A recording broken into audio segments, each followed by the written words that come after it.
Hello दोस्तों, नमस्कार। मैं हूं अरविंद कुमार और आप देख रहे हैं टीचर्स परीक्षा। दोस्तों, आज के 50 जीके एमसीक्यू रहेंगे जो भारतीय भूगोल से रहेंगे। तो दोस्तों, ये रिवीजन सेट 1 है जो प्रतियोगी परीक्षाओं में जो बच्चे बैठने वाले हैं उनके लिए रिवीजन का रहेगा। तो वेरी वेरी इंपॉर्टेंट क्वेश्चन इसमें सेलेक्टेड हैं। तो चलिए आगे हम लोग देखते हैं एक एक करके प्रश्न को। चैनल पे नए हैं तो सब्सक्राइब जरूर कर लीजिएगा दोस्तों, और बेल आइकन जरूर दबा लीजिए ताकि ये वीडियो आप तक पहुंच सके। तो दोस्तों चलिए शुरू करते हैं।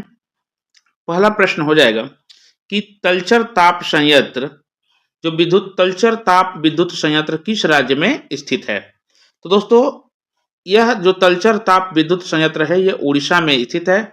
तो ऑप्शन बी करेक्ट आंसर हो जाएगा। आगे बढ़ते हैं दोस्तों। प्रश्न संख्या 2 है, जनगणना 2011 के अंतिम आंकड़ों के अनुसार भारत के निम्नलिखित में से किस राज्य या केंद्र शासित प्रदेश में जनसंख्या घनत्व सबसे कम है? तो दोस्तों, जो सबसे जनसंख्या घनत्व में सबसे कम जो राज्य है वो है अरुणाचल प्रदेश। तो ऑप्शन बी करेक्ट आंसर हो जाएगा दोस्तों। ये जनगणना 2011 के अनुसार होगा Arunachal Pradesh. Option B correct answer. आगे बढ़ते हैं। प्रश्न संख्या 3 है दोस्तों। भारत में सुंदरवन निम्नलिखित में से किस प्रकार के वनों का एक अच्छा उदाहरण है? तो दोस्तों, जो सुंदरवन जो भारत में सुंदरवन वन है वह ज्वारीय वन है। तो ऑप्शन सी करेक्ट आंसर हो जाएगा। प्रश्न संख्या 4 रहेगा दोस्तों। लौह अयस्क के लिए प्रसिद्ध कुद्रेमुख किस राज्य में स्थित है? तो दोस्तों, लौह अयस्क सबसे अधिक कुद्रेमुख जो है प्रसिद्ध जगह है जहां से खदान, तो वहां ये किस जगह पर है, किस राज्य में स्थित है? तो दोस्तों, ये है कर्नाटक में। तो ऑप्शन ए करेक्ट आंसर हो जाएगा। आगे बढ़ते हैं दोस्तों। प्रश्न संख्या 5 रहेगा दोस्तों। 3 बीघा कॉरिडोर किन दो देशों के सीमा पर स्थित है? दोस्तों, ये वेरी वेरी इंपॉर्टेंट क्वेश्चन रहेगा। वेरी वेरी इंपॉर्टेंट क्वेश्चन हो जाएगा, क्योंकि 3 बीघा कॉरिडोर बहुत ही प्रश्न ये इंपॉर्टेंट है, आ चुका है प्रतियोगी परीक्षाओं में। तो दोस्तों, 3 बीघा कॉरिडोर जो दो देश में सीमा में है, वे देश जो हैं वे हैं भारत और बांग्लादेश। में जो दो देश की बात हो रही है तो भारत और बांग्लादेश के बीच में है। तो ऑप्शन सी हो जाएगा करेक्ट आंसर। प्रश्न संख्या 6 रहेगा। निम्नलिखित में से किस भारत का सबसे छोटा जिला है? निम्नलिखित में से कौन भारत का सबसे छोटा जिला है? तो दोस्तों, पूरे भारत में सबसे जो छोटा जिला है वह है माहे जिला।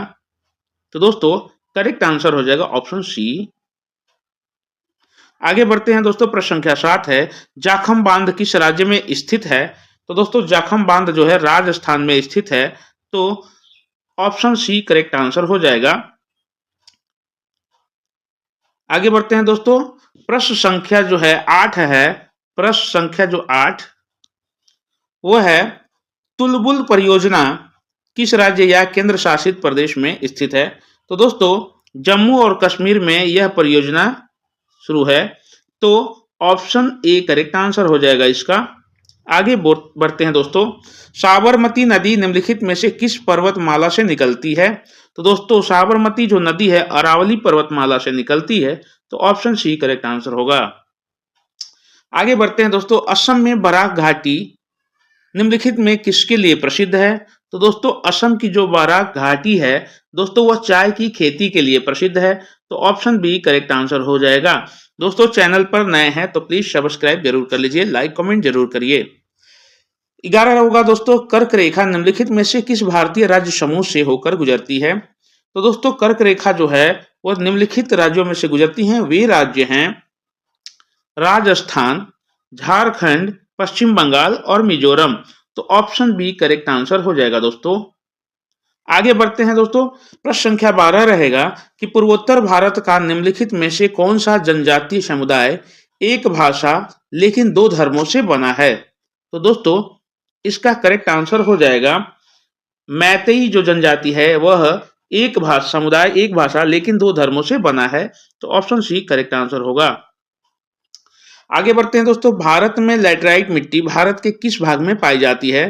तो दोस्तों, लैटेराइट मिट्टी भारत के उस भाग में पाई जाती है, सबसे ज्यादा वहां पाई जाती है, वह जगह है पश्चिमी घाट। तो ऑप्शन ए करेक्ट आंसर हो जाएगा दोस्तों। सबसे अधिक लैटेराइट मिट्टी पश्चिमी घाट में मिलती है। प्रश्न संख्या 14 रहेगा, हिमालय पर्वत प्रणाली निम्नलिखित में से किस भूसंनति से उत्पन्न हुई है? तो दोस्तों इसका करेक्ट आंसर हो जाएगा टेथिस जियोसिंक्लाइन से यह भूसंनति से उत्पन्न हुई है। तो ऑप्शन ए करेक्ट आंसर हो जाएगा। 15 होगा, निम्नलिखित में से कौन सा क्षेत्र उत्तरी भारत के विशाल मैदानों को दक्कन के पठारों और तटीय मैदानों से अलग करता है? तो दोस्तों मध्य उच्च भूमि जो है वह अलग करता है दक्कन के पठारों और तटीय मैदानों को। तो ऑप्शन ए करेक्ट आंसर हो जाएगा, मध्य उच्च भूमि। प्रश्न संख्या 16 है, पंजाब में भाबर और खादर के मैदानों को निम्नलिखित में से किस नाम से जाना जाता है? तो प्रश्न संख्या 16 का ऑप्शन हो जाएगा ए, धाय और बेट के नाम से जाना जाता है। तो ऑप्शन ए करेक्ट आंसर होगा। आगे बढ़ते हैं, 17 है दोस्तों, प्रश्न संख्या 17, पालघाट गैप निम्नलिखित में से किन शहरों के बीच अंतर्देशीय संचार का काम करता है? दोस्तों यह प्रश्न वेरी इंपॉर्टेंट रहेगा, क्योंकि यह इंपॉर्टेंट प्रश्न सिलेक्टेड है और पालघाट के बारे में अक्सर पूछा जाता है। तो पालघाट गैप जो है अंतर्देशीय संचार का काम करता है किन शहरों के बीच? तो दोस्तों वो शहर हैं मदुरै से तिरुवनंतपुरम के बीच। तो ऑप्शन बी करेक्ट आंसर हो जाएगा। आगे बढ़ते हैं दोस्तों, प्रश्न संख्या 18 है, निम्नलिखित में से कौन सा भारत का सबसे ऊंचा मोटर योग्य दर्रा है? दोस्तों मोटर योग्य दर्रा जो है सबसे ऊंचा भारत का है वह है खारदुंग ला दर्रा। तो ऑप्शन ए करेक्ट आंसर होगा। 19 है, मणिपुर राज्य और नागालैंड राज्य निम्नलिखित में से किस पहाड़ी श्रृंखला द्वारा अलग होते हैं? तो दोस्तों बैरल पहाड़ियां जो हैं, बैरल पहाड़ियां इस श्रृंखला द्वारा अलग होते हैं, नागालैंड और मणिपुर। तो ऑप्शन डी करेक्ट आंसर हो जाएगा, ऑप्शन डी। 20 है, चिरमिरी हिल स्टेशन भारत के निम्नलिखित में से किस राज्य में स्थित है? यह हाईलाइटेड हिल स्टेशन है दोस्तों, इसको ध्यान में रखना है। और यह जो हिल स्टेशन है भारत के छत्तीसगढ़ राज्य में स्थित है। तो ऑप्शन बी हो जाएगा correct answer, Chirmiri hill station. तो ऑप्शन बी करेक्ट आंसर होगा। 21 है, लक्षद्वीप समूह में कुल कितने द्वीप है? तो दोस्तों लक्षद्वीप में टोटल जो द्वीप हैं वो 36 हैं। तो ऑप्शन बी करेक्ट आंसर हो जाएगा। आगे बढ़ते हैं, प्रश्न संख्या 22 है, सागर द्वीप भारत के निम्नलिखित में से किस राज्य में स्थित है? तो दोस्तों सागर द्वीप जो है भारत की उस राज्य में स्थित है, उसका नाम होगा पश्चिम बंगाल। तो सागर द्वीप पश्चिम बंगाल का हाईलाइटेड द्वीप है। तो ऑप्शन ए करेक्ट आंसर हो जाएगा। 23 होगा दोस्तों कि इसमें कूट चुनना है, तो आपको कथन के लिए सही स्टेटमेंट देना है। तो बुंदेलखंड पठार के बारे में निम्नलिखित में से कौन सा कथन सही है? यहाँ 3 कथन दिए हैं। यहाँ पहला है, यहाँ पर वृद्धि स्थलाकृति पाई जाती है। दूसरा है, बुंदेलखंड क्षेत्र के सबसे बड़ा शहर झांसी है। तीसरा है, यह उत्तर प्रदेश और मध्य प्रदेश का एक हिस्सा है। तो दोस्तों इसका करेक्ट आंसर हो जाएगा ऑप्शन सी, क्योंकि तीनों ही स्टेटमेंट सही हैं।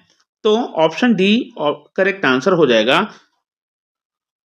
आगे बढ़ते हैं, 24 है प्रश्न संख्या, उत्तर से दक्षिण तक नदियों का निम्नलिखित में से कौन सा क्रम सही है?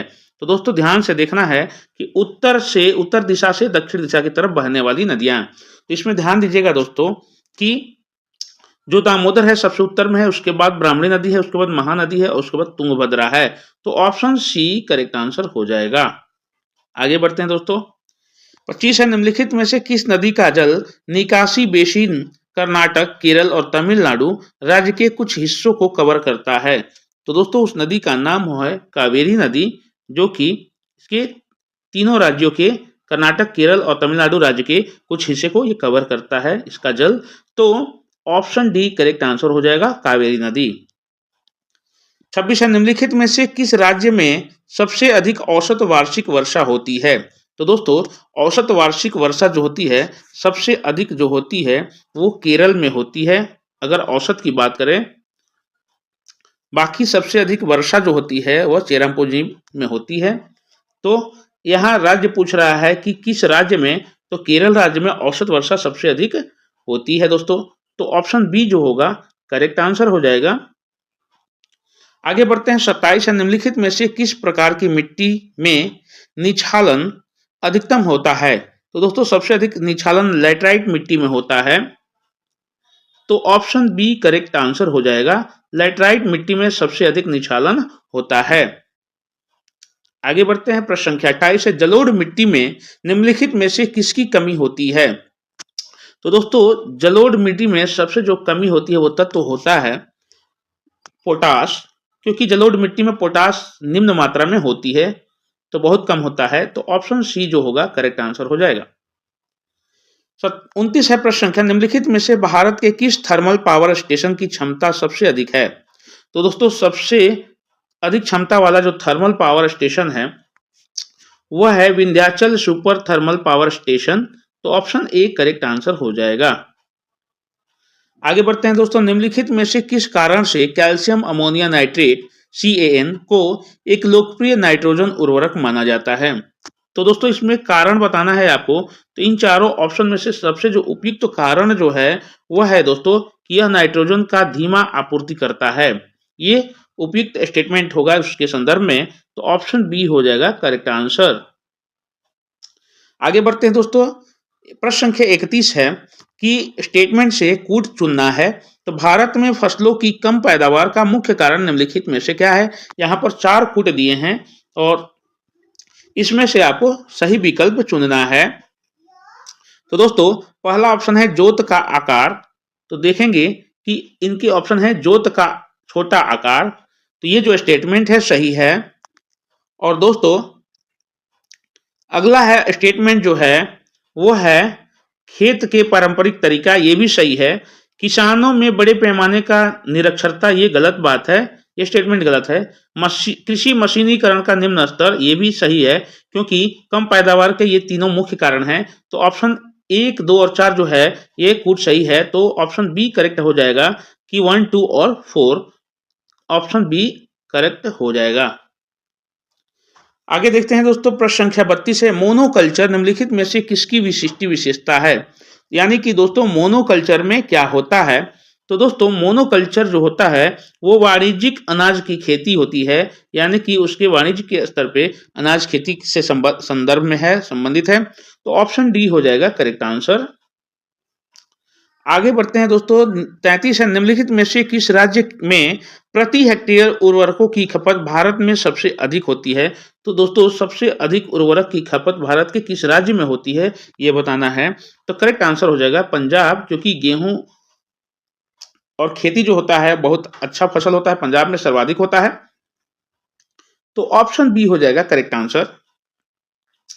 34 है, निम्नलिखित में से किस राज्य में 2 से अधिक प्रमुख बंदरगाह हैं? तो दोस्तों ये तमिलनाडु ऐसा राज्य है जिसमें 2 या 2 से अधिक बंदरगाह हैं, तो ऑप्शन सी करेक्ट आंसर हो जाएगा। दोस्तों चैनल पर नए हैं तो प्लीज आप सब्सक्राइब कर लीजिए और बेल आइकन जरूर दबा लीजिए ताकि नोटिफिकेशन आप तक पहुंचे, और लाइक कमेंट जरूर करते रहें। 35 होगा प्रश्न संख्या, भारत में बंदरगाहों के आधुनिकीकरण की परियोजना को निम्नलिखित में से किस नाम से जाना जाता है? तो दोस्तों जो आधुनिकीकरण की परियोजना जो है वह है सागरमाला। तो ये जो बंदरगाह के आधुनिकीकरण की परियोजना को निम्नलिखित में से किस नाम से जाता था? तो सागरमाला के नाम से जाना जाता है, तो ऑप्शन सी करेक्ट आंसर हो जाएगा। दोस्तों अगले बढ़ते हैं अगले प्रश्न की तरफ। 36 है, राष्ट्रीय जल मार्ग फर्स्ट निम्नलिखित में से किन स्थानों को जोड़ता है? तो जो राष्ट्रीय जलमार्ग फर्स्ट जो है वह 2 स्थानों को जोड़ता है, वे स्थान हैं दोस्तों इलाहाबाद और हल्दिया। इस प्रकार से प्रश्न संख्या 36 का ऑप्शन ए करेक्ट आंसर हो जाएगा, इलाहाबाद और हल्दिया को जोड़ता है राष्ट्रीय जलमार्ग फर्स्ट। आगे बढ़ते हैं 37 से, राष्ट्रीय जलमार्ग 2 भारत के निम्नलिखित में से किन स्थानों को जोड़ता है? तो दोस्तों जो राष्ट्रीय जलमार्ग 2 होगा वह जो जोड़ता है तो सदिया और धुबरी जगहों को स्थानों को जोड़ता है, तो ऑप्शन बी करेक्ट आंसर हो जाएगा। दोस्तों आगे बढ़ते हैं 38 है, जनगणना 2011 के अनुसार निम्नलिखित में से किस शहर के जोड़े में सबसे अधिक जनसंख्या दर्ज की गई है?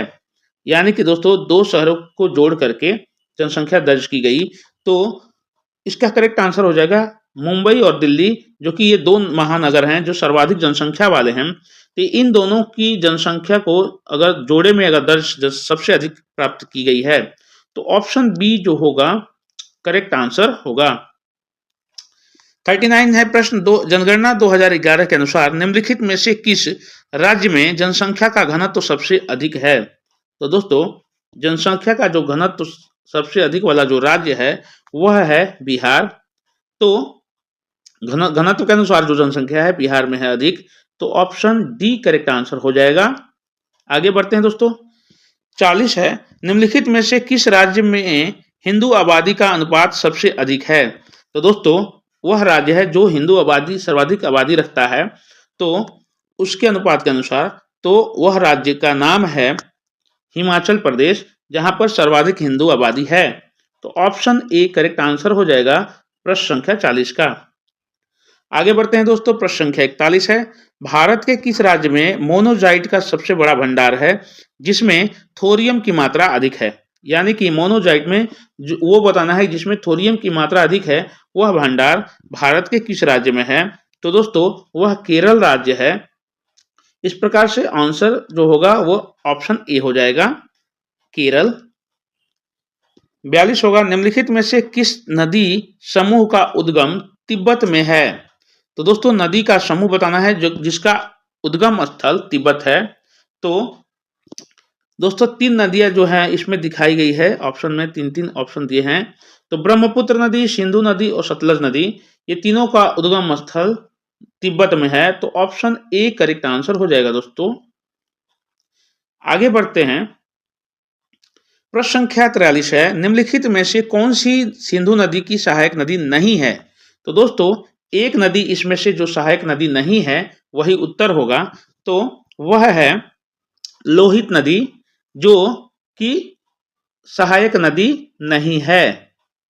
तो बाकी ये जो तीनों है दोस्तों, ये और ये जो है तीनों सहायक नदियां हैं। तो करेक्ट आंसर हो जाएगा बी, लोहित नदी। आगे बढ़ते हैं दोस्तों। 44 प्रश्न संख्या रहेगा, श्रीनगर किस नदी के तट पर स्थित है? यानी फिल इन द ब्लैंक है, आपको भरना है नदी का नाम। तो इसका करेक्ट आंसर हो जाएगा सिंधु नदी। तो दोस्तों, सिंधु नदी, तो ऑप्शन सी करेक्ट आंसर होगा। 45 है, निम्नलिखित में से कौन सी पर्वत श्रृंखला विश्व की दूसरी सबसे ऊंची चोटी K2 का घर है? तो दोस्तों, इसका करेक्ट आंसर हो जाएगा 45 का पूर्वी काराकोरम रेंज। तो ऑप्शन ए करेक्ट आंसर हो जाएगा। पूर्वी काराकोरम रेंज जो होता है दोस्तों, विश्व की पर्वत श्रृंखला, विश्व की दूसरी सबसे ऊंची चोटी K2 का घर है, यानी कि K2 पूर्वी काराकोरम रेंज में है। आगे बढ़ते हैं दोस्तों। 46 है, हिमालय निम्नलिखित में से किस पर्वत श्रेणी से संबंधित है? तो दोस्तों, हिमालय जो है वह वलित पर्वत श्रेणी से संबंध रखता है। तो 46 का ऑप्शन हो जाएगा दोस्तों सी करेक्ट आंसर। 47 होगा दोस्तों, निम्नलिखित में से कौन सा भारत में सबसे महत्वपूर्ण अभ्रक युक्त पेग्माटाइट समृद्ध राज्य नहीं है? दोस्तों, इसमें से नहीं है यानी कि 3:1 का उत्तर होगा इसका, यानी कि 3 है और 1 नहीं होगा, तो वही हमारा उत्तर होगा। तो दोस्तों, इसका करेक्ट आंसर हो जाएगा झारखंड। झारखंड जो है दोस्तों, वह अभ्रक युक्त पेग्माटाइट समृद्ध राज्य नहीं है। बाकी इसमें ये जो तीनों है वह राज्य है। तो डी ऑप्शन हमारा करेक्ट आंसर हो जाएगा। 48 है, अंडमान और निकोबार द्वीप समूह की सबसे ऊंची चोटी सैडल पीक किसमें स्थित है? यानी फिल इन द ब्लैंक है दोस्तों, आपको भरना है। तो किस जगह में स्थित है? तो इसका करेक्ट आंसर होगा उत्तरी अंडमान, यानी कि अंडमान और निकोबार द्वीप समूह की सबसे ऊंची चोटी सैडल पीक उत्तरी अंडमान में स्थित है। तो ऑप्शन डी करेक्ट आंसर हो जाएगा। 49 प्रश्न संख्या रहेगा दोस्तों, निम्नलिखित में से कौन सा उल्लेखनीय औद्योगिक शहर नहीं है? तो दोस्तों, इलाहाबाद जो है एक औद्योगिक शहर नहीं है, यह प्रयागराज यानी कि अब जो नाम बदल गया है इलाहाबाद संगम है और धार्मिक स्थल के रूप में प्रसिद्ध है। तो औद्योगिक क्षेत्र शहर नहीं है, तो इलाहाबाद औद्योगिक शहर नहीं है। तो ऑप्शन ए करेक्ट आंसर हो जाएगा। बाकी तीनों औद्योगिक क्षेत्र हैं दोस्तों। आगे बढ़ते हैं दोस्तों। आज 50 जीके एमसीक्यू भूगोल के संदर्भ में पार्ट 1 इसका रहेगा और ये है अंतिम प्रश्न इस सेशन का। तो इस वीडियो का अंतिम प्रश्न होगा दोस्तों, आपसे नम्र निवेदन है कि यदि आप वीडियो तक पहुंचे हैं यहाँ तक तो आप सब्सक्राइब कर लीजिए और बाकी के वीडियो आप तक पहुंचेगी तो बेल आइकन जरूर दबा लीजिएगा। प्रश्न संख्या 50 है, सुंदरी पेड़ों की एक प्रसिद्ध प्रजाति कहाँ पाई जाती है? तो दोस्तों सुंदरी जो पेड़ों की एक प्रजाति है, प्रसिद्ध प्रजाति है सुंदरी, वह मैंग्रोव वन में पाई जाती है, मैंग्रोव वन। तो ऑप्शन डी करेक्ट आंसर हो जाएगा दोस्तों। आई होप आपको ये वीडियो बहुत ही अच्छी लगी होगी और अच्छी जानकारी होगी। यदि आपको इसमें अच्छी जानकारी मिलती है तो प्लीज कमेंट करें, लाइक करें, सब्सक्राइब करके बेल आइकन जरूर दबा लें। चलिए मिलते हैं अगले वीडियो में एक नए कुछ अच्छे प्रश्नों के साथ, सेलेक्टेड प्रश्नों के साथ। तब तक के लिए जय हिंद, जय भारत।